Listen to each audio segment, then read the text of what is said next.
Hola chicos, ¿cómo están? Bienvenidos a una nueva clase de anatomía 1 macroscópica.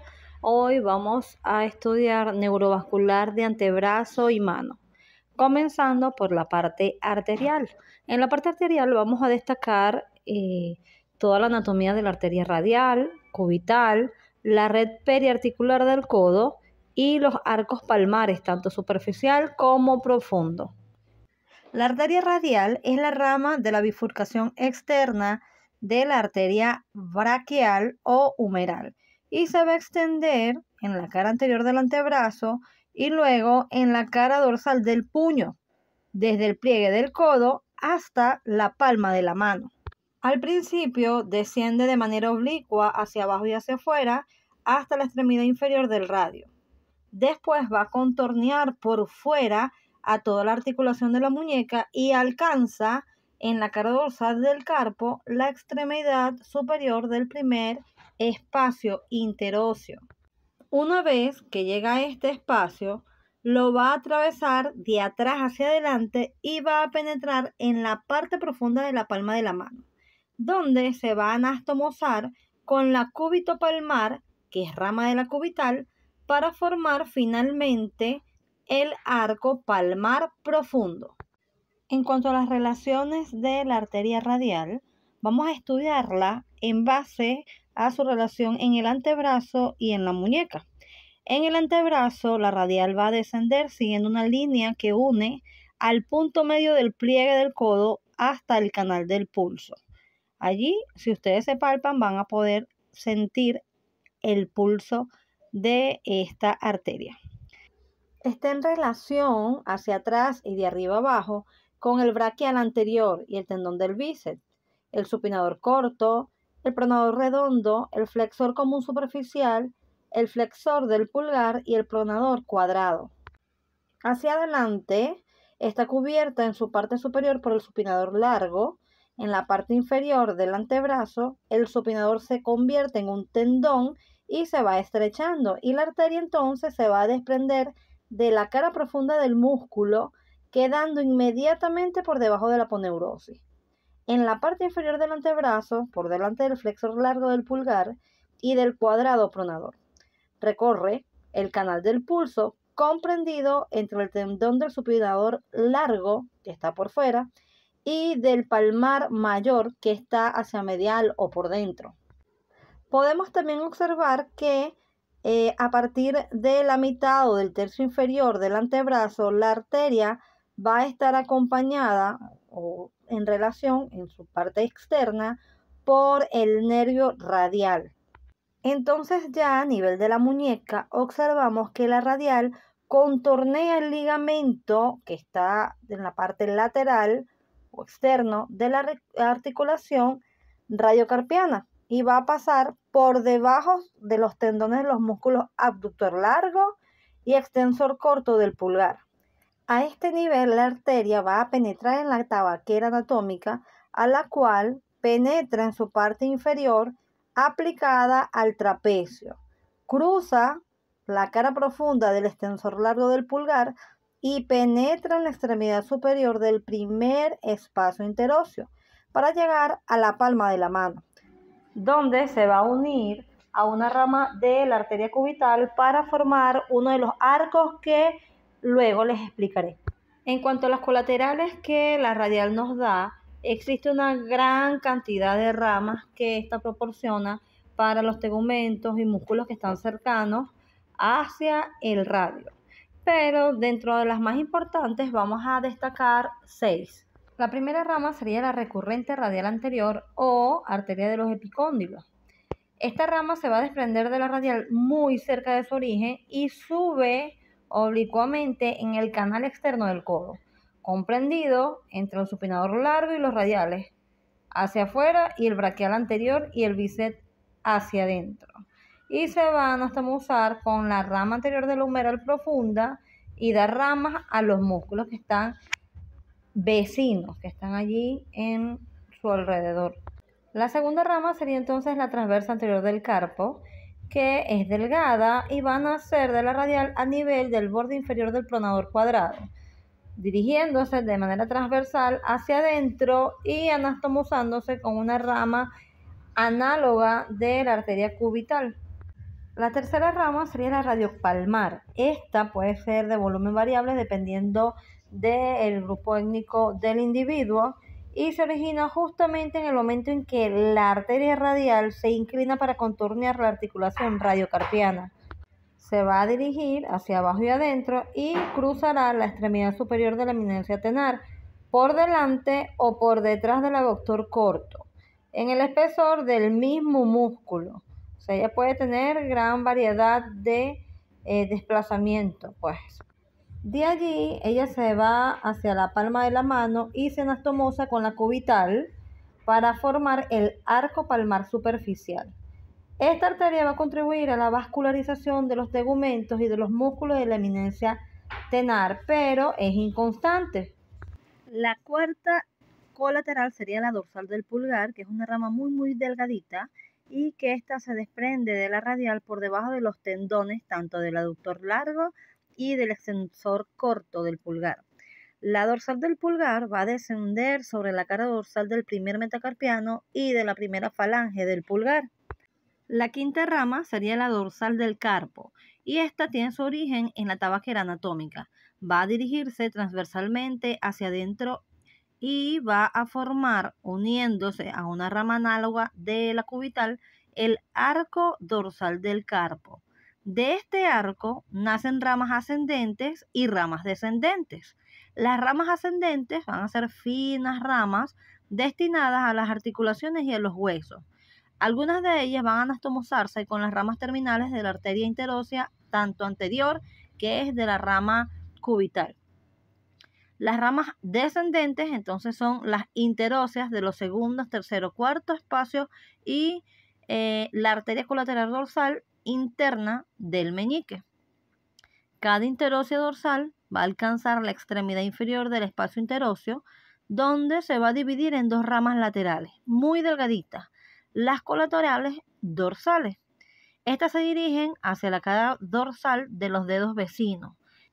Cada una de estas arterias interóseas va a recibir en la extremidad superior del espacio interóseo una rama que es perforante, anastomótica, del arco palmar profundo. Esto es para asegurar una irrigación en parte o en algunos momentos donde existe una lesión del arco contrario. Por último, tendríamos la interósea del primer espacio. Esta interósea nace directamente de la radial cuando esta arteria va a atravesar el primer espacio interóseo dorsal. Se divide en colateral dorsal, tanto interna del pulgar, y colateral dorsal externa, pero del índice. Muy bien, entonces ahora pasamos a la arteria cubital, sabiendo que esta es la rama interna de la bifurcación de la arteria braquial o humeral, como muchos la conocen.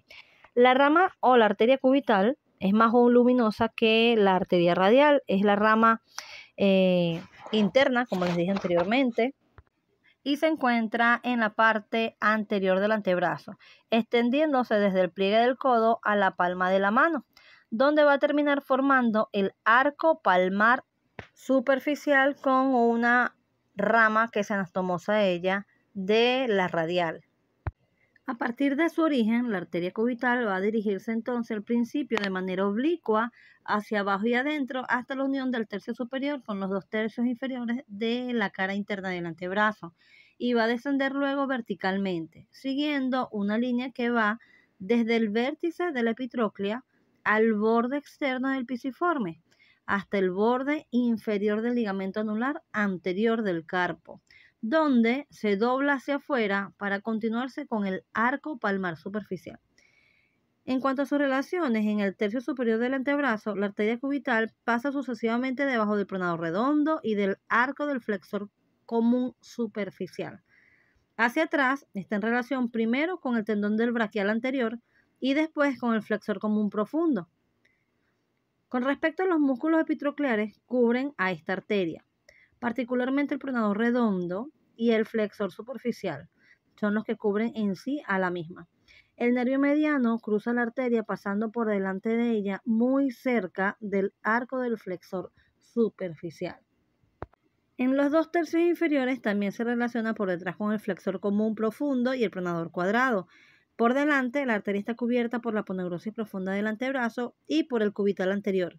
Y en la parte inferior y anterior del antebrazo, el cubital anterior se estrecha al transformarse en tendón, y ya en las cercanías del pisiforme el tendón deja descubierta la arteria, que va a pasar por delante de él. A nivel de la muñeca, entonces pasa por fuera del pisiforme, sobre la cara anterior del ligamento anular anterior, y esta está cubierta a este nivel por una expansión del tendón del cubital anterior y por las fibras más elevadas del ligamento anular dorsal del carpo. Cabe destacar que la arteria está seguida por dentro en el antebrazo y en la muñeca por el nervio cubital. En cuanto a sus ramas colaterales, entonces tenemos que la cubital también nos va a dar 6 ramas colaterales. La primera sería el tronco de las recurrentes cubitales, que sería la arteria de los epitrocleares. Recuerden que en la radial estaba el tronco de las recurrentes radiales o arteria de las epicóndilos, y entonces en la cubital tendríamos a la arteria de los epitrocleares. Este tronco rápidamente se va a ramificar en una recurrente cubital anterior y una recurrente cubital posterior.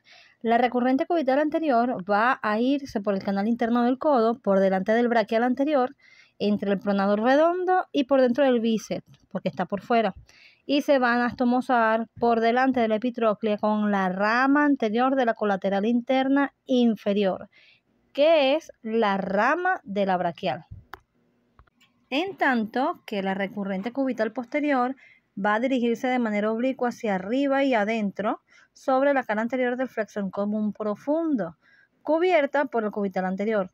Este ramo sube hasta el canal epitrócleo olecraniano, donde va a terminar anastomosándose con la colateral interna superior de la misma braquial y con el ramo posterior de la colateral interna inferior, que también es rama de la braquial. Luego está el tronco de las interóseas. Esta es un tronco corto pero muy voluminoso y se desprende de la cara posterior de la arteria cubital, un poco por debajo de las recurrentes. Su dirección es oblicua hacia abajo, afuera y atrás, hasta la cercanía del espacio interóseo superior, pero se divide antes de alcanzarlo en 2 ramas, una anterior y una posterior. La tercera rama sería la dorsal del carpo, que nace en la cubital un poco por encima de la cabeza del cúbito. Contornea este hueso hacia adentro y pasa por la cara profunda del cubital anterior. Llega a la cara dorsal del carpo y se anastomosa con la otra dorsal del carpo, que es la rama de la radial. Su cuarta rama es la transversa anterior del carpo. Es un ramo muy delgadito que se desprende de la cubital a nivel del borde inferior del pronador cuadrado y se va a unir o anastomosar por debajo de este músculo con una rama análoga de la radial, es decir, transversa anterior del carpo se une con la transversa anterior del carpo de la radial. La quinta rama sería la cúbito palmar. Esta nace a nivel del pisiforme. Se sitúa en la eminencia hipotenar entre los músculos tanto aductor y flexor corto del meñique, cruzando hacia la cara anterior del oponente. Esta cúbito palmar se va a unir a la rama terminal del radial y es quien nos va a formar el arco palmar profundo. Por último, entonces nos quedaría la rama anastomótica con el arco palmar profundo, y es una colateral que es frecuente pero inconstante. Se va a desprender por debajo de la apófisis unciforme del hueso ganchoso y se profundiza en la palma, pasando entre los músculos hipotenares y los tendones flexores para alcanzar el arco profundo, donde va a terminar. Hasta aquí tendríamos entonces todas las colaterales de la arteria cubital. Vamos a hablar ahora un poco sobre la red periarticular del codo. Esta red periarticular está conformada por las 2 ramas terminales de la braquial más las recurrentes de las mismas. Observamos entonces que las 2 ramas terminales de la humeral profunda se van a anastomosar en la parte externa o lateral de la articulación con las recurrentes radiales. Y esto me va a formar el círculo arterial pericondilio o periepicondilio. Y en la parte interna de esta articulación, la arteria colateral interna superior y las dos ramas de la colateral interna inferior se van a anastomosar con las recurrentes cubitales, formando así entonces el círculo arterial periepitroclear. Entonces tenemos un círculo arterial periepicondilio y un círculo arterial periepitroclear. Los dos círculos arteriales van a estar unidos entre sí por anastomosis transversales, tanto anteriores como posteriores. Las más importantes de ellas están formadas por una rama transversal, que es supraolecraniana, del ramo anterior de la colateral interna inferior. En cuanto a los arcos palmares, entonces vamos a tener un arco palmar superficial y un arco palmar profundo. Estos arcos palmares están formados por la anastomosis que unen en la palma de la mano a las arterias radial y cubital.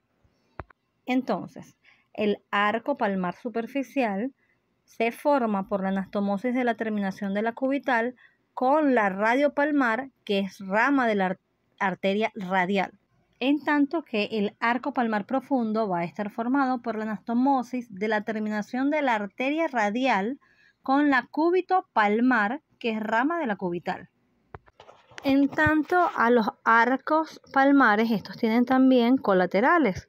Las colaterales del arco palmar superficial son las arterias digitales, que se van a conformar en número de 4. La primera se dirige hacia abajo y hacia adentro, cruza los músculos del eminencio hipotenar y alcanza el borde interno del meñique, donde se convierte en la colateral palmar, que es interna de este dedo. La segunda, tercera y cuarta digitales descienden en los espacios intertendinosos de los tendones flexores, un poco por arriba de las comisuras interdigitales. Cada una de ellas se divide en dos ramas terminales que se van a convertir en las arterias colaterales palmares de los dedos correspondientes. Es decir, la segunda digital origina la colateral externa del meñique y la colateral interna del anular. La tercera de la colateral externa del anular y la colateral interna del dedo medio. Y la cuarta va a proporcionar la colateral externa del medio y la colateral interna del dedo índice. El arco palmar profundo da colaterales tanto como ramas ascendentes o articulares, ramas posteriores o perforantes y ramas descendentes o interóseas. Hasta aquí entonces estaríamos hablando de la que es la parte arterial. Vamos a comenzar a hablar de las venas del miembro superior. A este nivel, las venas del miembro superior se van a dividir en superficiales y profundas, según estén situadas por encima o por debajo de la aponeurosis superficial. Estas dos categorías de venas van a comunicar unas con las otras por numerosas anastomosis que van a estar desprovistas de válvulas, y esto es muy importante. En cuanto a las venas profundas, estas van a acompañar a las arterias. Son 2 por cada arteria y llevan su mismo nombre. Existen, por lo tanto, 2 radiales, 2 cubitales, etc. Solo la arteria axilar está acompañada de un solo tronco venoso, que es la vena axilar. En cuanto a las venas profundas, estas están provistas de válvulas, lo mismo que sus colaterales o los afluentes, y estas poseen siempre en su desembocadura, en el tronco colector, un par de válvulas que son llamadas ostiales. Las dos venas que acompañan a una arteria están unidas de trecho en trecho mediante cortas anastomosis transversales, como lo hacían los arcos palmares a nivel del codo. Las venas profundas, que son satélites de las arterias, van a poseer entonces igual dirección, igual trayecto y las mismas relaciones con respecto a los músculos y aponeurosis. Sin embargo, cuando hablamos de la vena axilar, esta sí tiene algunas diferencias o particularidades de las cuales vamos a señalar porque son de importancia. Esta vena es de un calibre grande, voluminoso, de aproximadamente 1 centímetro, muy voluminosa, formada por la unión de las dos venas satélites de la arteria humeral y sigue en todo su trayecto a la arteria axilar. En su parte inferior, la vena axilar está situada por dentro de la arteria en su trayecto ascendente y se va a enrollar ligeramente sobre la arteria, de manera que en su parte superior, entonces esta se va a encontrar situada en el lado anterior e interno de la arteria. Y esto es importante saberlo porque al momento de nosotros cateterizar estos vasos, debemos verificar la posición en la que están ambos vasos sanguíneos para estar seguro de que estamos abordando un vaso venoso. Aparte de recibir como afluentes a los que corresponden de igual manera a la arteria, va a recibir también a la vena cefálica. Es decir, la vena axilar está formada por las dos venas braquiales más la cefálica. Esta cefálica es donde se va a vertir las venas acromiotorácicas y se va a encontrar generalmente un vaso venoso colateral a la vena axilar de longitud y calibres variables, que va a estar situado por fuera de la vena y delante de la arteria. Este conducto está en continuidad con la vena humeral y recibe también a las venas circunflejas. En cuanto a las venas superficiales, entonces las vamos a estudiar desde distal a proximal, comenzando por las venas superficiales tanto de la mano como la de los dedos. En los dedos de las manos, entonces las venas superficiales están muy desarrolladas en la cara dorsal. Por el contrario, en la cara palmar son muy delgaditas, es como una red de pequeñas vénulas.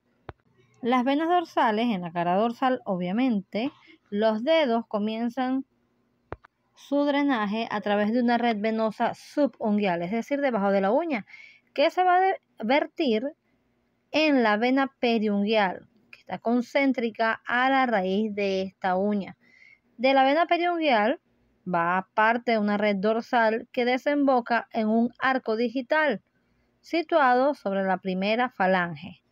Estos arcos venosos digitales se van a unir unos con otros en los espacios que separan a las cabezas de los metacarpianos. Y de la unión de dos arcos digitales vecinos nace una vena metacarpiana. Las venas metacarpianas suben en la cara dorsal de la mano y se van a anastomosar formando un arco venoso dorsal. En los extremos de este arco venoso van a desembocar otras venas en las extremidades, que serían una procedente de la cara externa del pulgar y que lleva el nombre de cefálica del pulgar, y la otra es la vena que procede del quinto dedo y se llama salvatela del meñique. En tanto a las venas palmares, la red que está en la parte venosa palmar se vierte hacia la red venosa dorsal de los dedos y también a nivel de las manos.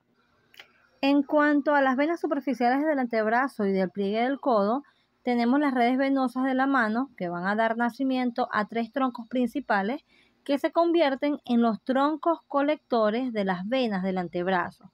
Y estas son la vena radial superficial o mediana, la vena cubital superficial y la vena radial accesoria.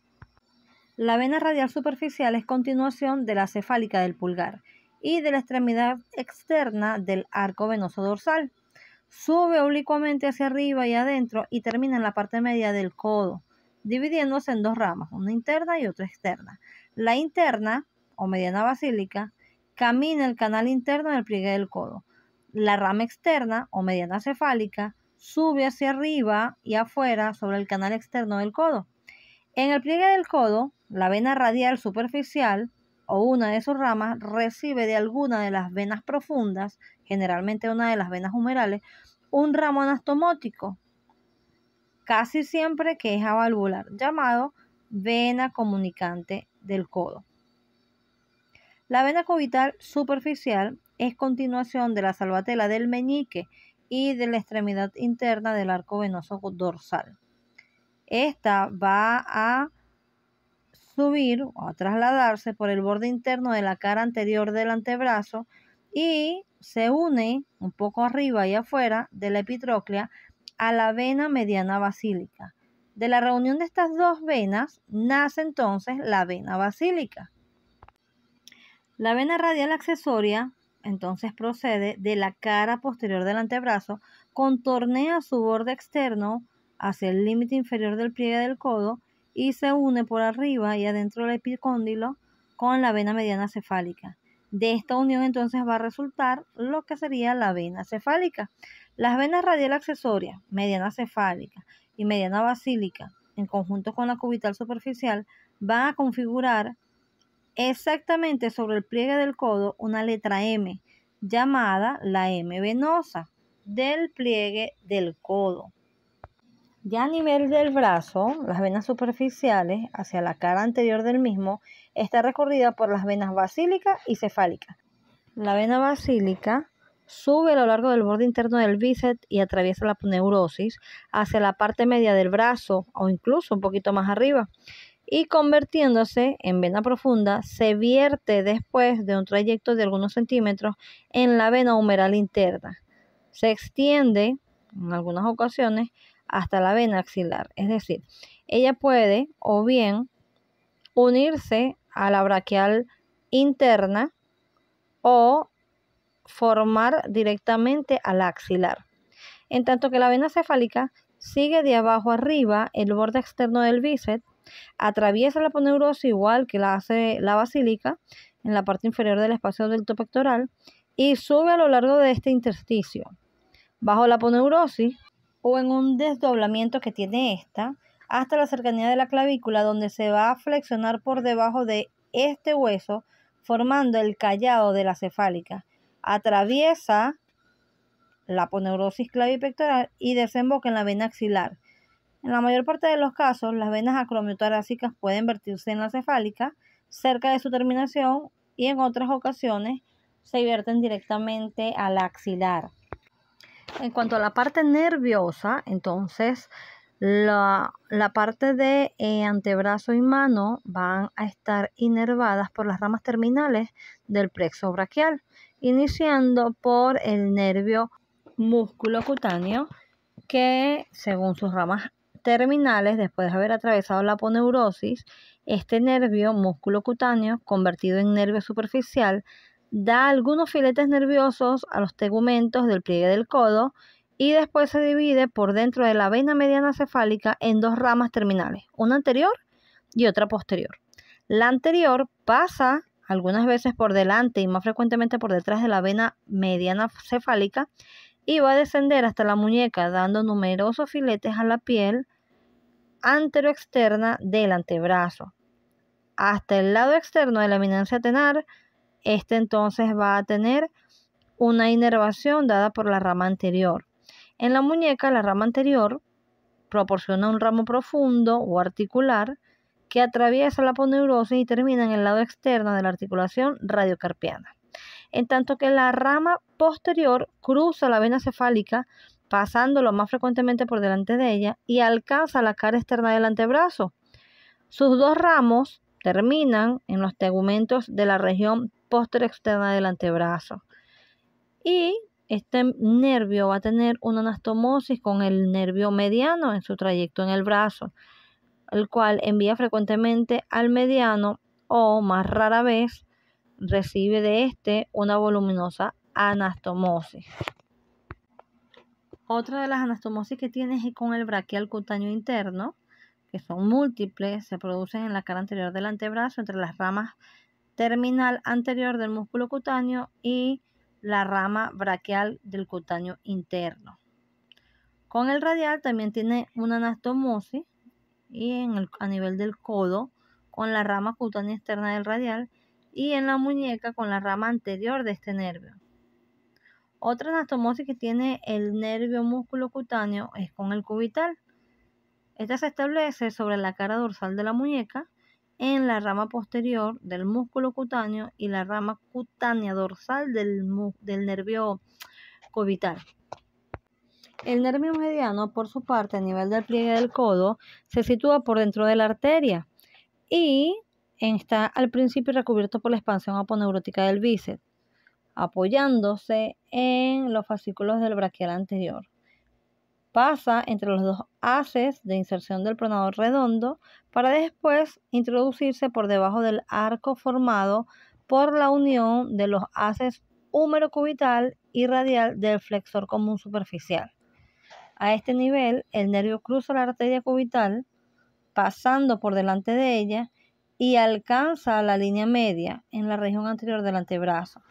Allí en el antebrazo, entonces desciende siguiendo el mismo eje medio de la región anterior del antebrazo. En la muñeca, el mediano se introduce en el conducto carpiano, donde está situado por delante del tendón superficial del índice, a lo largo del borde externo del tendón de los dedos medios y entre las dos serosas dígito-carpianas. Al salir de este conducto, el mediano se divide en sus ramas terminales, las cuales serían la rama tenar, la colateral palmar externo del pulgar, la digital común del primer espacio, digital común del segundo espacio, digital palmar común del tercer espacio, así como los nervios colaterales palmares. Por otro lado, el nervio cubital a nivel del codo pasa por el canal epitrócleo-olecraniano por detrás de lo que es la epitróclea, de la cual está separado por un tejido celular que es densamente vacuolizado, que se transforma a veces en una bolsa serosa. Después se introduce bajo el arco fibroso que reúne los haces epitrocleares y cubital del cubital anterior, y flexionándose un poco hacia adelante, alcanza al lado interno de la región anterior del antebrazo. A este nivel entonces desciende casi verticalmente y se une la arteria cubital en la unión del tercio superior con los dos tercios inferiores del antebrazo y sigue el borde interno de esta arteria. En la muñeca, situado siempre por fuera de la arteria, pasa con ella por un conducto osteofibroso distinto del conducto carpiano y formado por el ligamento anular anterior, por el pisiforme por dentro y expansiones del cubital anterior y del ligamento anular dorsal hacia adelante. El nervio braquial cutáneo interno, dentro de sus ramas terminales, este se divide un poco por arriba de la epitróclea en dos ramas terminales, anterior y posterior, algo parecido como el músculo cutáneo. La anterior desciende a lo largo y por fuera de la vena basílica y se divide pronto en dos o tres ramas. Uno de ellos cruza la vena mediana basílica, uno por delante y los otros van a cruzarla por detrás. Después descienden hacia la muñeca, inervando los tegumentos de la región anterinterna del antebrazo. La rama posterior se dirige hacia abajo y adentro, pasando por encima de la epitróclea y se va a distribuir en la piel de la parte posterior-interna del antebrazo. Por último, tenemos al nervio radial. En el codo, este nervio sale del canal radial y desciende en el fondo del canal bicipital externo, junto con la arteria recurrente radial anterior. Este canal está delimitado por el bíceps y el braquial anterior hacia adentro, el supinador largo y el primer radial hacia afuera, a nivel de la cabeza del radio o un poco por arriba. El nervio radial va a dividirse entonces en dos ramas terminales, una anterior o sensitiva, que es la rama anterior y que desciende verticalmente por debajo del supinador largo, el cual lo va a cubrir. Se coloca en los dos tercios superiores del antebrazo, en el lado externo de la arteria radial. Esta rama anterior entonces va a abordar la región antebraquial posterior, pasando por debajo del tendón del supinador largo. Perfora enseguida la aponeurosis por detrás del tendón y se divide un poco por encima en la extremidad inferior del radio en tres ramas, una externa, una media y una interna. La externa desciende por el borde externo de la mano, da un filete tenar y se convierte en el nervio colateral dorsal externo del pulgar. El ramo medio se subdivide por encima y por detrás del primer espacio interóseo en dos ramitas secundarias. Una es el nervio colateral dorsal interno del pulgar y la otra se ramifica en el lado externo de la cara dorsal de la primera falange del índice. La rama interna entonces se va a anastamuzar con la rama externa de la rama dorsal del cubital y se dividen también por detrás del segundo espacio interóseo en dos ramitos terminales que inervan al lado interno de la cara dorsal de la primera falange del índice y también el lado externo de la cara dorsal de la primera falange del lado medio. También, dentro de las ramas terminales, El radial tiene una rama posterior o motora que se da cerca de su origen a un ramo segundo al radial.